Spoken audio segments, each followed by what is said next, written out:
بسم اللہ الرحمن الرحیم۔ اللہم صلی علی سیدنا و مولانا محمد وعلی آلہ وصحبہ وبارک وسلم۔ السلام علیکم ورحمۃ اللہ وبرکاتہ۔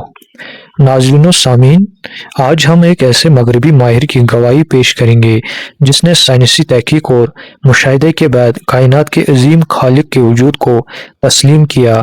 آئیے سنتے ہیں برطانوی ماہر رچرڈ ویلی کی فکر انگیز رائے۔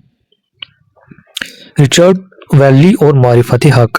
1988 لندن میں حضور نبی اکرم صلی اللہ علیہ وآلہ وسلم کی شان اقدس میں گستاخی کرتے ہوئے وہاں کے ایک مصنف نے کتاب لکھی، جس کے نتیجے میں امت مسلمہ سراپا احتجاج بن گئی اور یوں ہر طرف احتجاجی مظاہرے شروع ہو گئے۔ اب حکومت برطانیہ نے اس صورتحال پر قابو پانے کے لیے ایک سینئر برطانوی آفیسر کی ڈیوٹی لگائی۔ He was basically a British counter terrorism officer. ان کا نام رچرڈ ویلی تھا۔ وہ ایک انتہائی قابل پولیس آفیسر تھے، اس لیے حکومت برطانیہ نے انہیں اس کام کے لیے مقرر کیا تھا تاکہ وہ پولیس دستوں کے ہمراہ ان احتجاجی مظاہروں کو پرامن بنا سکے، توڑ پھوڑ اور جان و مال کے نقصان سے بچا سکے۔ چونکہ ان کا مذہب اسلام نہ تھا، اس لیے ان کے لیے تو وہ محض ایک ناول تھا، مگر جب انہوں نے احتجاجی مظاہرے دیکھے، لوگوں کا جوش و جذبہ دیکھا اور حالات کا جائزہ لیا تو اس نے سوچا کہ مسلمانوں کو قابو کرنے کے لیے ان کی نفسیات کو جانا جائے۔ آیا ایسی کون سی چیز ہے جو ان کے جوش و جذبے کو ابھار رہی ہے؟ اس نے کچھ لوگوں سے پوچھا کہ وہ ان کی نفسیات کو سمجھنے کے لیے کون سی کتاب پڑھے۔ انہیں بتایا گیا کہ مسلمانوں کے نظریات کو جاننے کے لیے اور ان کی نفسیات کو سمجھنے کے لیے سب سے معقول کتاب قرآن ہے۔ اس نے چند مہینوں کے بعد 1989 میں قرآن مجید کا انگریزی ترجمہ خریدا اور اس کا مطالعہ شروع کیا، اور مطالعہ اس انداز میں کرنے لگا کہ اس کے ذریعے مسلمانوں کی نفسیات کا پتہ لگا جا سکے۔ پہاڑوں کا زمین کے اندر ہونے کا نظریہ۔ رچرڈ ویلی نے ایسٹرونومی، ایسٹرو فزکس، جیولوجی اور کاسمولوجی میں ڈگریاں حاصل کی تھی، لہٰذا وہ انہی موضوعات سے متعلق معلومات کو بڑے غور سے پڑھتا تھا۔ قرآن مجید کا مطالعہ کرتے وقت وہ سورۃ النبا کی درج ذیل آیات پر پہنچا۔ ترجمہ: کیا ہم نے زمین کو زندگی کے قیام اور کسب و عمل کی جگہ نہیں بنایا؟ آیت نمبر 7۔ ترجمہ: اور کیا پہاڑوں کو اس میں میخوں کی طرح نہیں گاڑ دیا؟ جیسے میخ کو جب ہم زمین میں گاڑتے ہیں تو کچھ حصہ اس کا زمین سے اوپر ہوتا ہے اور باقی نیچے گاڑ دیا جاتا ہے۔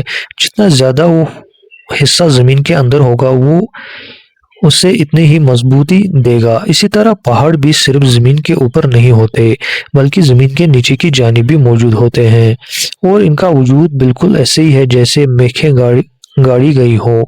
جب رچرڈ ویلی نے یہ آیت کریمہ پڑھی تو وہ حیران ہو گیا کہ ہمیں تو آج جا کر معلوم ہوا ہے کہ پہاڑ سطح زمین سے جتنا اوپر ہوتے ہیں اس سے کئی زیادہ اس سطح سے نیچے ہوتے ہیں۔ سائنس کو 19ویں صدی کے اختتام پر یہ علم ہوا، جبکہ یہ باتوں قرآن میں 1400 سال قبل ہی لکھ دی گئی تھی۔ حالانکہ یہ کتاب نازل بھی عرب میں ہوئی، جہاں علم مکتب لکھنے پڑھنے کا کوئی رواج نہیں تھا۔ ماؤنٹ ایورسٹ اور موانا کیا کی بلندیوں کا موازنہ۔ ماؤنٹ ایورسٹ کی سطح سمندر سے اونچائی 8848 ایم ہے، لہذا اس سے پوری دنیا میں سب سے اونچا پہاڑ ہونے کا اعزاز حاصل ہے۔ مگر جب سائنس کو یہ معلوم ہوا کہ پہاڑ سطح سمندر سے نیچے بھی پائے جاتے ہیں تو مختلف تحقیقات کے بعد سائنس نے یہ انکشاف کیا کہ ہوائی کے جزیرے پر موانا کیا کے نام سے ایک پہاڑ موجود ہے، جس کی سطح سمندر سے کل اونچائی تو 4207 ہے، لیکن سطح سمندر سے نیچے 6000 ایم کا حصہ موجود ہے۔ یوں اس کی کل اونچائی 10.2 کلومیٹر بن جاتی ہے، جو کہ ماؤنٹ ایورسٹ سے بھی زیادہ ہے۔ اسی موضوع پر رچرڈ ویلی نے قرآن پاک کی سورۃ لقمان کی ایک اور آیت کا مطالعہ کیا۔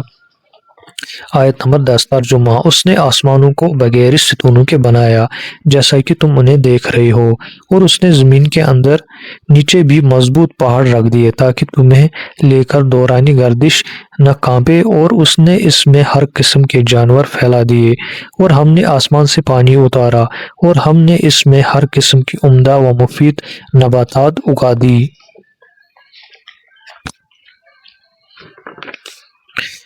زمین ساکن نہیں ہے بلکہ مسلسل گردش کر رہی ہے۔ اب اس زمین پر انسان اور حیوانات بھی آباد ہے، اس لیے اس زمین کا توازن بیلنس بنائے رکھنا بہت ضروری ہے۔ اگر ہم خود ہی مسلسل گول گول گھومیں تو 2 منٹ بعد ہی ہم چکرا کر گر جائیں گے، لیکن یہ زمین تو جب سے تخلیق ہوئی ہے مسلسل گردش میں ہے، لہٰذا اس زمین کا توازن بنائے رکھنا بہت ضروری ہے، ورنہ اس پر بسنے والی آبادیاں تباہ و برباد ہو جائیں گی۔ اور اسی توازن کو بنائے رکھنے کے لیے اللہ تعالیٰ نے کئی قدرتی اسباب بنائے رکھے ہیں، جن میں سے ایک پہاڑوں کا زیر زمین وجود ہے۔ وہ اسی موضوع کو لے کر چلا تو سورۃ الانبیاء کی درج ذیل آیت مبارکہ اس کے سامنے آئی۔ ترجمہ: اور ہم نے زمین کے اندر بھی مضبوط پہاڑ جما دیے تاکہ ایسا نہ ہو کہ کہیں وہ اپنے مدار میں حرکت کرتے ہوئے انہیں لے کر کانپنے لگے، اور ہم نے اس زمین میں کشادہ راستے بنائے تاکہ لوگ مختلف منزلوں تک پہنچنے کے لیے راہ پا سکیں۔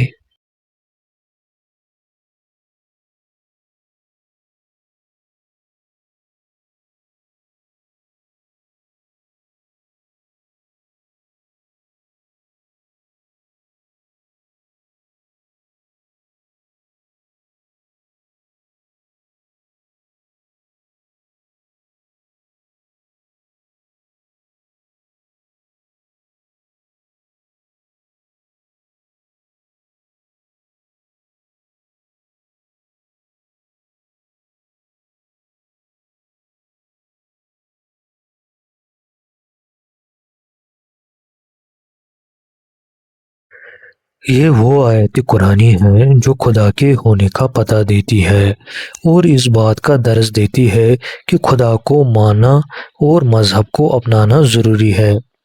اگر قرآن مجید کی ان آیات کو جواب نہیں کسی شخص کے پاس کہ حضرت محمد صلی اللہ علیہ وآلہ وسلم کے پاس یہ علم کہاں سے آیا، تو خدا کے وجود کا انکار بھی نہیں کیا جا سکتا۔ یہ سب آیات جب اس نے پڑھی تو وہ اس مقصد سے بھٹک گیا جس کے لیے اس نے قرآن پڑھنا شروع کیا تھا، اور اس کی تعلیمات میں کھو گیا، کیونکہ اسے حق کی روشنی نظر آ گئی تھی، اور یوں وہ کسی اور تلاش میں ہی کھو گیا۔ لہٰذا جو حق پر نہ تھے وہ بھی حق کی روشنی تلاش کرتے کرتے قرآن تک پہنچ گئے۔ تو ہم پر بھی فرض ہے کہ ہم اپنی الجھنوں کو ایک برحق کتاب یعنی قرآن مجید سے سلجھایا جائے، نہ کہ ادھر ادھر حق کی روشنی کو تلاش کیا جائے۔ زمین اور چاند کی گردش۔ آج کے دور میں سائنس ہمیں بتاتی ہے کہ زمین ایک جگہ پر ٹھہری نہیں ہوئی بلکہ مسلسل گردش میں ہے، مگر اس بات کی طرف اشارہ قرآن مجید میں 1400 سال پہلے ہی کر دیا گیا تھا، جیسے پچھلی آیات میں بھی لکھا گیا کہ کانپنے نہ لگے۔ اگر زمین ساکن ہوتی تو اسے کبھی بھی نہیں لکھا جاتا، کیونکہ اتنی بڑی زمین کے لیے وہ پہاڑ اٹھائے رکھنا تو کوئی مشکل بات نہیں، لیکن پہاڑوں کے اس وزن کو اٹھاتے ہوئے مسلسل گردش میں رہنا یقیناً ایک مشکل کام ہے۔ اگر اپنی مثال ہی لے لی جائے تو بھاری سامان اٹھا کر کھڑے رہنے پر گرنے کے خدشات کم ہیں، جبکہ اگر اسی سامان کو اٹھا کر ہم چلنے یا دوڑنے لگ جائیں تو کانپنے اور گر جانے کے خدشات بڑھ جاتے ہیں۔ زمین کی گردش۔ زمین دو طرح سے مسلسل گردش کرتی ہے جو کہ درج ذیل ہے: روٹیشن، اس سے مراد زمین کا اپنے محور ایکسس کے گرد گھومنا ہے۔ یہ زمین 1670 کلومیٹر پر آور کی رفتار سے اپنے محور کے گرد گھومتی ہے۔ یہ زمین ایک بار محوری گردش روٹیشن کو 24 گھنٹوں میں پورا کرتی ہے۔ یہی محوری گردش دن اور رات کے وجود کا ذریعہ ہے۔ ریولوشن، اس سے مراد زمین کے اپنے مدار جو سورج کے گرد ہے میں گردش کرنا ہے۔ زمین کی سورج کے گرد اپنے مدار میں گردش کی رفتار 1,08,000 کلومیٹر پر آور ہے۔ زمین ایک مرتبہ اپنے پورے مدار کا چکر 365 دنوں میں لگاتی ہے۔ یہی ریولوشن موسم کی تبدیلی کا باعث بنتی ہے۔ چاند کی گردش۔ اسی طرح چاند بھی دو طرح کی گردش سر انجام دیتا ہے، ایک تو زمین کے گرد اپنے مقررہ مدار میں گردش اور دوسرا اپنے محور کے گرد بھی گردش کرتا ہے۔ چاند اپنی محوری گردش اور زمین کے گرد اپنے مدار میں گردش دونوں کو 27.3 دنوں میں پورا کرتا ہے۔ نظام شمسی میں چاند کی تعداد۔ اس زمین کے باشندے تو فقط ایک ہی چاند دیکھتے ہیں، پر در حقیقت اس ایک نظام شمسی میں 293 چاند موجود ہیں۔ یہ عدد NASA کی جدید ترین تحقیق میں بیان کیا گیا ہے۔ کائنات کی تخلیق اور اس کا پھیلاؤ۔ رچرڈ ویلڈی نے پھر ایک اور آیت پڑھی اور ایک اور موضوع پر تحقیقی جستجو ان کے من میں ابھری۔ یہ آیت انہیں کاسمولوجی اور ایسٹرو فزکس کی دنیا میں لے گئی۔ قرآن پاک کی سورۃ الذاریات میں ارشاد ہوا 47 ترجمہ، اور ہم نے سماوی کائنات کو قوت یعنی زبردست توانائی کے ذریعے پیدا کیا اور ہم ہی اس کائنات کو مسلسل پھیلاؤ دیتے جا رہے ہیں۔ وہ اس سوچ میں گم ہو گیا کہ ایسٹرو فزکس کا اتنا دقیق علم جو 1965 میں انسانیت کو معلوم ہوا، وہ آج سے 1400 سال پہلے قرآن پاک میں کیسے لکھ دیا جا سکتا ہے۔ یہ علم کائنات توانائی کے ذریعے سے پیدا ہوئی ہے اور مسلسل پھیلتی جا رہی ہے۔ اس سے سائنس کو آگاہ ہوئے پورے 100 سال بھی نہیں ہوئے۔ یہ ان کے لیے انتہائی پریشان کن بات تھی کہ آج سے 1400 سال پہلے یہ علم اس کتاب میں کیسے درج کر دیا گیا۔ انہوں نے 4 سال تک قرآن مجید کا مطالعہ کیا اور 1933 میں مسلمان ہو گئے۔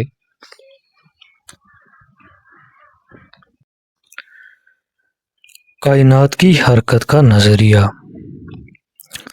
نیوٹن کا نظریہ۔ آج سے 350 سال قبل 1687 میں ایک نامور برطانوی سائنسدان نیوٹن نے سائنس کے میدان میں انقلاب برپا کر دیا۔ اس نے بھی تحقیق کر کے اپنے علم کے مطابق یہ کہا کہ کائنات جامد ہے، یعنی اس میں کوئی حرکت نہیں۔ آئنسٹائن کا نظریہ۔ پچھلی صدی میں ایک اور نامور سائنسدان البرٹ آئنسٹائن نے پہلی بار اپنی تحقیق اور علم سے نیوٹن کے تصور کو رد کر دیا کہ دنیا جامد ہے۔ اس نے جو تصور پیش کیا اس کے مطابق دنیا متحرک ہے، یعنی پوری کائنات میں حرکت ہو رہی ہے، مگر وہ یہ بتانے سے قاصر رہا کہ اگر کائنات میں حرکت ہو رہی ہے تو وہ کس سمت میں ہو رہی ہے، اور نہ ہی وہ کائنات کے مسلسل پھیلاؤ کے بارے میں کچھ بتا سکا۔ ایڈوین ہبل کا نظریہ۔ ایک امریکی سائنسدان جس کا نام ایڈوین ہبل تھا، اس نے 1924 سے لے کر 1929 تک اسی موضوع پر تحقیق کی اور یہ تصور پیش کیا کہ کائنات متحرک تو ہے، لیکن لگتا ہے کہ حرکت کرنے کے ساتھ ساتھ وہ مسلسل پھیل بھی رہی ہے، مگر یہ بھی فقط ایک خیال ہائپوتھیسس تھا، کوئی لا یا تھیوری نہیں پیش کی گئی۔ اسی خیال کو لے کر وہ آگے بڑھے اور پھر کائنات کی وسعت پذیری پر ایک قانون پیش کیا جسے ریڈ شفٹ کا نام دے گیا۔ اس ریڈ شفٹ کے قانون کو ہبلز لا کہتے ہیں۔ ارنو پینزیاز اور رابرٹ ولسن کا نظریہ۔ 1965 میں رابرٹ ولسن اور ارنو پینزیاز نے امریکہ کی ایک اسٹیٹ جس کا نام نیو جرسی ہے میں ایک لیبارٹری قائم کی اور کائنات کی وسعت پذیری کے قانون کو اسٹیبلش کر کے ایک مسئلہ اصول بنا دیا کہ کائنات پھیل رہی ہے۔ یوں تحقیق اپنے انجام کو پہنچی اور اس کے نتیجے میں 1978 میں دونوں سائنسدانوں کو نوبل پرائز سے نوازا گیا۔ خلاصہ کلام۔ اب جو لوگ پوچھتے ہیں کہ خدا کہاں ہے، وہ اگر اوپر بیان کردہ سورۃ الذاریات کی آیت نمبر 47 پر غور کریں گے تو انہیں معلوم ہوگا کہ خدا تو ابد سے ہر جگہ موجود ہے۔ جس علم کے بارے میں سائنس آج سے کچھ سال پہلے جان پائی ہے، اللہ تعالیٰ نے جو کہ اس کائنات کا خالق و مالک ہے، 1400 سال پہلے ہی وحی کے ذریعے مصطفیٰ پاک صلی اللہ علیہ وآلہ وسلم کو بتا دیا تھا۔ لہٰذا جو علم باری تعالیٰ نے 1400 سال قبل ہی دے دیا تھا، آج سائنس اس قابل ہوئی ہے کہ اس علم کی ابتدا تک پہنچ سکی ہے، مگر اصل حقیقت اور اس علم کی گہرائیاں آج بھی فقط رب کو معلوم ہیں۔ کیا آپ نے کبھی خود سے یہ سوال کیا ہے کہ یہ عظیم کائنات آخر وجود میں کیسے آئی؟ وہ آسمان جو ہماری نظروں کی حد سے کہیں آگے تک پھیلا ہوا ہے، اربوں کہکشائیں ہیں، بے شمار ستارے، سیارے اور زندگی، کیا یہ سب ہمیشہ سے موجود تھے یا ان کا بھی کوئی آغاز تھا؟ یہ وہ سوال ہے جس نے صدیوں سے انسان کے ذہن کو تذبذب میں رکھا۔ فلسفی، سائنسدان اور مفکرین سب نے اپنی اپنی تحقیق اور مشاہدات کی روشنی میں مختلف نظریات پیش کیے۔ کائنات کی ابتدا۔ جہاں پچھلے 50-60 سالوں میں سائنس کو کائنات کے حرکت پذیر ہونے کے ساتھ ساتھ اس کے پھیلاؤ کے بارے میں معلوم ہوا، وہیں سائنس نے کائنات کی ابتدا کے متعلق 7 مختلف توجیہات پیش کی، لیکن بنیادی نچوڑ یہی تھا کہ کائنات کی ابتدا ایک چھوٹے سے ذرے سے ہوئی جسے کاسمک ایگ، کائناتی انڈا کہا جاتا ہے۔ اچانک ایک زوردار قوت سے دھماکہ ہوا اور وہ کائناتی انڈا پھٹ گیا۔ یوں کائنات بننے لگ گئی اور سارے سیارے، ستارے، کہکشائیں، الغرض کی تمام کائنات وجود میں آنے لگ گئی۔ There are multiple models and theories regarding the beginning of the universe, but the most important are Big Bang theory, inflationary theory, multiverse theory, cyclic universe theory, quantum fluctuation model, cosmic string theory, loop quantum gravity model۔ 1949 میں California میں پلمر observatory کے نام سے ایک laboratory قائم کی گئی جس میں ایڈوانسڈ الیکٹرانک ٹیلیسکوپس کی مدد سے سائنسدان آسمانی کائنات کو پڑھنے لگے۔ 1989 میں ایک امریکی ادارے ناسا نے آسمان میں سیٹلائٹ بھیجا جس نے کائنات کے بالائی حصوں کا مطالعہ شروع کیا۔ سائنسدانوں نے اس سیٹلائٹ کی مدد سے ان حصوں کی تصویریں بنائیں اور جب وہ سیٹلائٹ بہت بلندیوں کی طرف بڑھی تو معلوم ہوا کہ اس اونچائی پر آج بھی لہریں موجود ہیں جو کائنات کو قوت دے کر پھیلا رہی ہیں۔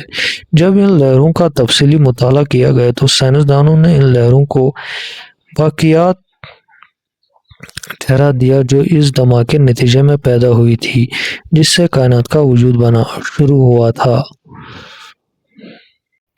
جب ان لہروں کا تفصیلی مطالعہ کیا گیا تو سائنسدانوں نے ان لہروں کو واقعات ٹھہرا دیا جو اس دھماکے کے نتیجے میں پیدا ہوئی تھی جس سے کائنات کا وجود بننا شروع ہوا تھا۔ انہی میں سے ایک امریکی سائنسدان کہنے لگا کہ میں آپ کو حلفاً کہتا ہوں کہ یہ لہریں مجھے خدا کے ہاتھ کی تحریریں لگتی ہیں۔ These are no less than the handwritings of God. These are no less the handwritings of God۔ 1990 میں امریکہ میں ہبل اسپیس آبزرویٹری قائم ہوئی جس کا مقصد ابھی آسمانی کائنات کو سمجھنا تھا۔ جارج سموتھ بھی ایک امریکی ایسٹرو فزسسٹ تھے۔ He was awarded with the Nobel Prize in Physics in 2006 for his work in studying the cosmic microwave background radiation using the Cosmic Background Explorer satellite۔ اس نے ان لہروں پر تحقیق کے ذریعے سے 1992 میں اپنی کتاب کے ایک article God for the 21st Century کے صفحہ نمبر 153 پر لکھا کہ These radiations look like seeing the face of God۔ ایسے لگتا ہے کہ میں نے خدا کا چہرہ دیکھ لیا ہو۔ اللہ تعالیٰ نے قرآن پاک کی سورۃ الانبیاء میں ارشاد فرمایا، آیت نمبر 30 ترجمہ، اور کیا کافر لوگوں نے نہیں دیکھا کہ جملہ آسمانی کائنات اور زمین سب ایک اکائی کی شکل میں جڑے ہوئے تھے، پس ہم نے ان کو پھاڑ کر جدا کر دیا اور ہم نے زمین پر ہر پیکر حیات کی زندگی کی نمودار پانی سے کی۔ تو کیا وہ قرآن کے بیان کردہ ان حقائق سے آگاہ ہو کر بھی ایمان نہیں لاتے؟ اس سے بڑھ کر خدا کے وجود کا اور کیا ثبوت چاہیے، اور اس سے بڑھ کر مذہبی دین اسلام کے سچا ہونے کی اور کیا شہادت اور دلیل درکار ہوگی؟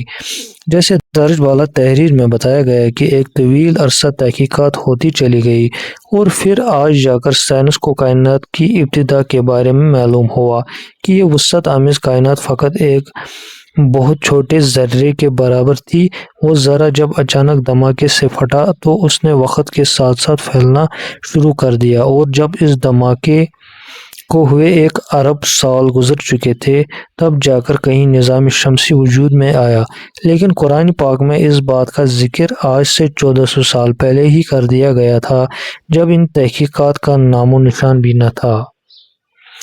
کائنات کا اپنے نقطۂ آغاز کی طرف سگڑاؤ۔ آج سائنس کے مطابق اس کائنات کی عمر 14.25 ارب سال ہو چکی ہے، اور تحقیق کے مطابق کہا جاتا ہے کہ یہ کائنات مزید 65 ارب سال زندہ رہنے والی ہے۔ سائنس کا یہ کہنا ہے کہ آج تک یہ مسلسل پھیلتی جا رہی ہے، اور مزید کوئی 25-30 ارب سال تک یہ پھیلتی چلی جائے گی، مگر اس کے بعد کائنات کا پھیلاؤ رک جائے گا، اور پھر اس کائنات کا اپنے نقطۂ آغاز کی طرف سگڑاؤ شروع ہو جائے گا۔ یہ بات سائنس کو آج معلوم ہوئی ہے، مگر آج سے 1400 سال پہلے قرآن پاک میں بتا دی گئی تھی۔ اللہ تعالیٰ نے قرآن پاک کی سورۃ طارق میں ارشاد فرمایا، اس آسمانی کائنات کی قسم جو پھر اپنی ابتدائی حالت میں پلٹ جانے والی ہے۔ دوسری آیت نمبر 12 میں فرمایا، اس زمین کی قسم جو پھٹ کر ریزہ ریزہ ہو جانے والی ہے۔ سائنس آج بھی یہ بھی کہتی ہے کہ سکڑتے سکڑتے ایک وقت آئے گا جب تمام سیارے، ستارے، نظام شمسی اور کہکشائیں اپنا مدار چھوڑ دیں گی، اور سب کچھ ایک دوسرے سے ٹکرا جائے گا۔ اس طرح یہ ساری کائنات تباہ و برباد ہو جائے گی۔ اللہ تعالیٰ نے قرآن پاک کی سورۃ الطارق میں ارشاد فرمایا، ترجمہ آیت نمبر 11، اس آسمانی کائنات کی قسم جو پھر اپنی ابتدائی حالت میں پلٹ جانے والی ہے۔ آیت نمبر 12، ترجمہ، اس زمین کی قسم جو پھٹ کر ریزہ ریزہ ہو جانے والی ہے۔ سائنس آج یہ بھی کہتی ہے کہ سکڑتے سکڑتے ایک وقت آئے گا جب تمام سیارے، ستارے، نظام شمسی اور کہکشائیں اپنا مدار چھوڑ دیں گی، اور سب کچھ ایک دوسرے سے ٹکرا جائے گا۔ اس طرح یہ ساری کائنات تباہ و برباد ہو جائے گی۔ اللہ تعالیٰ نے سورۃ التکویر میں ارشاد فرمایا، آیت نمبر 1، ترجمہ، جب سورج لپیٹ کر بے نور کر دیا جائے گا۔ دوسری آیت کا ترجمہ، اور جب ستارے اپنی کہکشاؤں سے گر پڑیں گی، اور جب پہاڑ غبار بنا کر فضا میں چلا دیے جائیں گے۔ اللہ تعالیٰ نے سورۃ الانشقاق میں ارشاد فرمایا، ترجمہ، جب سب آسمانی کرے پھٹ جائیں گے اور اپنے رب کا حکم انشقاق بجا لائیں گے، اور یہی تعمیل امر اس کے لائق ہے، اور جب زمین ریزہ ریزہ کر کے پھیلا دی جائے گی، اور جو کچھ اس کے اندر ہے وہ اسے نکال باہر پھینکیں گی اور خالی ہو جائے گی۔ سائنسدان آج کہتے ہیں کہ تمام ستارے اور سیارے اپنے مقررہ مدار چھوڑ دیں گے، سورج اور چاند آپس میں ٹکرا جائیں گے اور اپنی روشنیاں کھو دیں گے، سب کچھ نیست و نابود ہو جائے گا، مگر اللہ تعالیٰ نے اس بات کا علم 1400 سال پہلے ہی وحی کے ذریعے حضرت محمد مصطفیٰ صلی اللہ علیہ وآلہ وسلم کو عطا کر دیا تھا۔ اللہ تعالیٰ نے سورۃ قیامہ میں ارشاد فرمایا، ترجمہ، پھر جب آنکھیں چوندیاں جائیں گی اور چاند اپنی روشنی کھو دے گا اور سورج اور چاند اکٹھے بے نور ہو جائیں گے۔ اللہ تعالیٰ نے سورۃ المرسلات میں ارشاد فرمایا، پھر جب ستاروں کی روشنی زائل کر دی جائے گی، اور جب آسمانی کائنات میں شگاف ہو جائے گی، اور جب پہاڑ ریزہ ریزہ کر کے اڑا دیے جائیں گے۔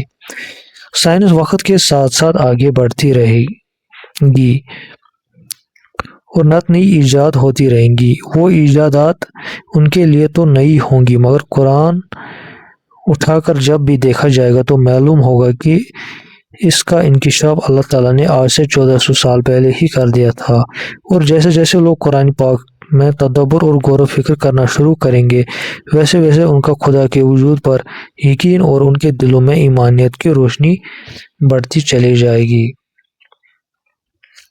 Scientific figures. نظام شمسی